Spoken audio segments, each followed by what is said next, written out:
For decades, Julie Andrews was admired not only for her extraordinary talent, but for the sense of calm she seemed to carry into every room. Audiences associated her with warmth, steadiness, and reassurance. Her voice felt timeless, her smile unshakable. Yet behind that public image was a private story shaped by hardship, responsibility, and resilience. As she has grown older, Andrews has spoken more openly about the complexities of her life, revealing a journey far more layered than the characters she portrayed. Hers is not simply a story of fame, but of endurance and adaptation. Julie Andrews was born Julia Elizabeth Wells on October 1, 1935, in England, during a period of deep global uncertainty. Her earliest memories were shaped by World War II. London endured the Blitz, and families lived with nightly air raid sirens and bomb shelters. For a child, instability was normal. Safety was never guaranteed. These early experiences formed a quiet toughness in her, long before she ever stepped onto a stage.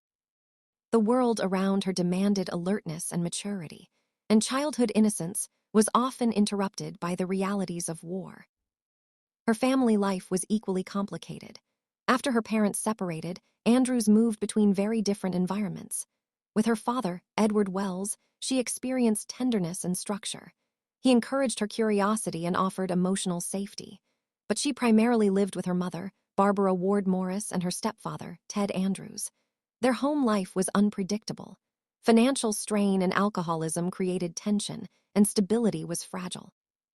In that environment, young Julie learned to observe carefully, to stay composed, and to adapt quickly to shifting moods.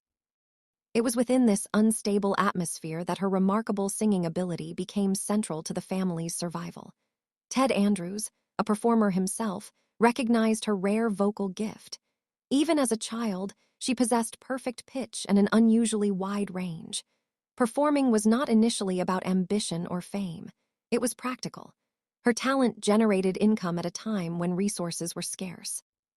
She toured and entertained during the war years, astonishing audiences with a voice far beyond her age. Applause came early, but so did responsibility. By her early teens, Andrews was contributing significantly to household finances. Schooling became secondary to stage commitments. While other children imagined futures shaped by education, her path was already defined by professional obligation. She has spoken about how discipline became second nature to her. Being reliable was not optional, it was essential. This early immersion in performance created a work ethic that would later define her Broadway and film career. Yet it also meant sacrificing parts of a conventional adolescence. In later interviews, Andrews acknowledged that her childhood included painful and confusing experiences. She described moments of inappropriate behavior from her stepfather, events that left lasting emotional effects. At the time, these experiences were not openly discussed. Silence was common in that era, especially within families facing financial and social pressures. Rather than confront conflict, she focused on work. The stage became both refuge and responsibility, a structured environment where effort and talent were rewarded predictably. Another emotional shock came when she learned that Edward Wells, the father she adored, was not her biological parent. The revelation was abrupt and destabilizing. Identity, already shaped by instability, felt even more uncertain. Yet Andrews chose to maintain her bond with the man who had raised her. That decision reflected her tendency toward loyalty and discretion. Throughout her life, she often protected relationships quietly, even when circumstances were complicated. This pattern of composure would follow her into adulthood.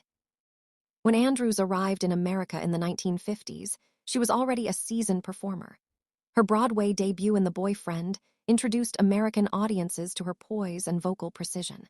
Critics quickly recognized her command of the stage. She followed with the role of Eliza Doolittle in My Fair Lady, a demanding part requiring stamina and transformation. Night after night, she delivered consistency. Broadway valued discipline, and Andrews had been practicing discipline since childhood. Her live television performance in Rodgers and Hammerstein's Cinderella further expanded her reach. Broadcast live, it required total focus.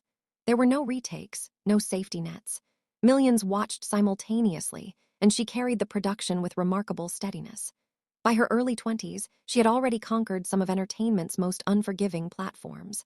Still, Hollywood presented new challenges. Film studios evaluated marketability differently than stage audiences did. When the film adaptation of My Fair Lady was produced, Andrews was not cast in the lead role. The studio selected Audrey Hepburn, who was already an established film star. While many believed Andrews had earned the part, executives prioritized box office certainty. Andrews accepted the decision publicly with grace. She later reflected that the experience taught her an important lesson about the business side of entertainment. Talent alone did not determine opportunity. Soon afterward, Walt Disney cast her in Mary Poppins. It was her first major film role, and it became a defining success. Her performance combined precision with warmth, earning her the Academy Award for Best Actress. The irony was not lost on observers. The performer passed over for one musical film became the breakout star of another. This moment solidified her place in Hollywood and introduced her to global audiences. The following year, she starred in The Sound of Music, portraying Maria, a character whose strength and optimism resonated worldwide. The film's enormous success embedded her image deeply in popular culture. Families associated her with reassurance and moral clarity. Yet such a powerful image carried risks. Being perceived solely as wholesome limited the range of roles offered to her. Andrews understood that sustaining longevity required diversification. Determined not to be confined, she pursued projects that challenged her established persona. Films like the Americanization of Emily allowed her to explore more nuanced emotional territory. Not all audiences embraced these shifts immediately, but they reflected her desire for artistic growth. Career choices, she believed, should involve risk.